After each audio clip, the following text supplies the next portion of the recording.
कल दिल्ली से मुंबई उड़ान में एक सज्जन मिले। साथ में उनकी पत्नी भी थी। सज्जन की उम्र करीब 80 साल रही होगी। मैंने पूछा नहीं, लेकिन उनकी पत्नी भी 75 पार ही रही होंगी। उम्र के सहज प्रभाव को छोड़ दें तो दोनों करीब करीब फिट थे। पत्नी खिड़की की ओर बैठी थी, सज्जन बीच में और मैं सबसे किनारे वाली सीट पर था। उड़ान भरने के साथ ही पत्नी ने कुछ खाने का सामान निकाला और पति की ओर किया। पति कांपते हाथों से धीरे धीरे खाने लगे। फिर फ्लाइट में जब भोजन सर्व होना शुरू हुआ तो उन लोगों ने राजमा चावल का ऑर्डर किया। दोनों बहुत आराम से राजमा चावल खाते रहे। मैंने पता नहीं क्यों पास्ता ऑर्डर कर दिया था।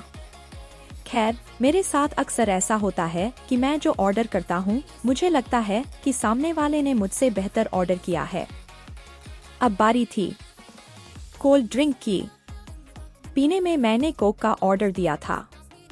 अपने कैन के ढक्कन को मैंने खोला और धीरे धीरे पीने लगा। उन सज्जन ने कोई जूस लिया था। खाना खाने के बाद जब उन्होंने जूस की बोतल के ढक्कन को खोलना शुरू किया तो ढक्कन खुले ही नहीं। सज्जन कांपते हाथों से उसे खोलने की कोशिश कर रहे थे। मैं लगातार उनकी ओर देख रहा था।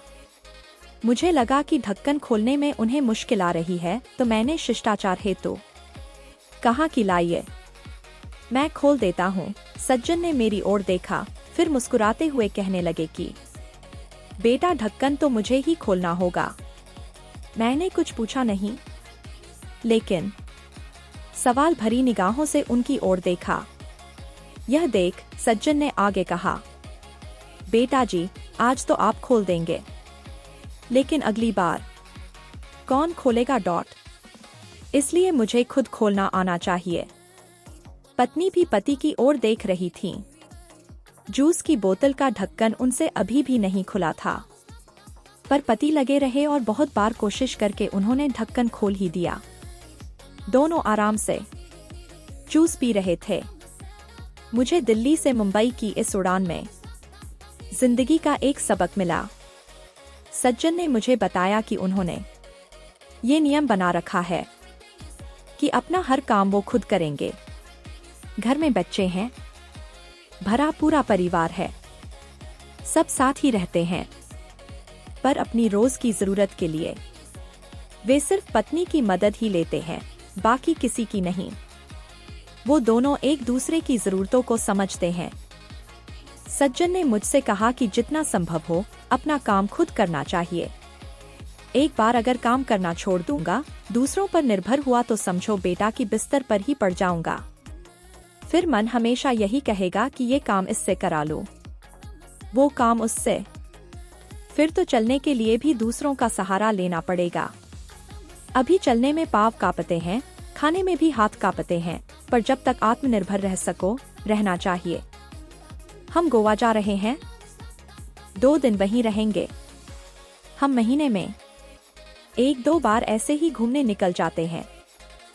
बेटे भू कहते हैं कि अकेले मुश्किल होगी, पर उन्हें कौन समझाए कि मुश्किल तो तब होगी जब हम घूमना फिरना बंद करके खुद को घर में कैद कर लेंगे। पूरी जिंदगी खूब काम किया, अब सब बेटों को देकर अपने लिए महीने के पैसे तय कर रखे हैं, और हम दोनों उसी में आराम से घूमते हैं। जहां जाना होता है एजेंट टिकट बुक करा देते हैं, घर पर टैक्सी आ जाती है, वापसी में एयरपोर्ट पर भी टैक्सी ही आ जाती है। होटल में कोई तकलीफ होनी नहीं है। स्वास्थ्य उम्र अनुसार एकदम ठीक है। कभी कभी जूस की बोतल ही नहीं खुलती, पर थोड़ा दम लगाओ तो वो भी खुल ही जाती है। मेरी तो आंखें ही खुल की खुली रह गई। मैंने तय किया था कि इस बार की उड़ान में लैपटॉप पर एक पूरी फिल्म देख लूंगा, पर यहाँ तो मैंने जीवन की फिल्म ही देख ली। एक वो फिल्म जिसमें जीवन जीने का संदेश छिपा था। जब तक हो सके आत्मनिर्भर रहो, अपना काम जहाँ तक संभव हो स्वयं ही करो।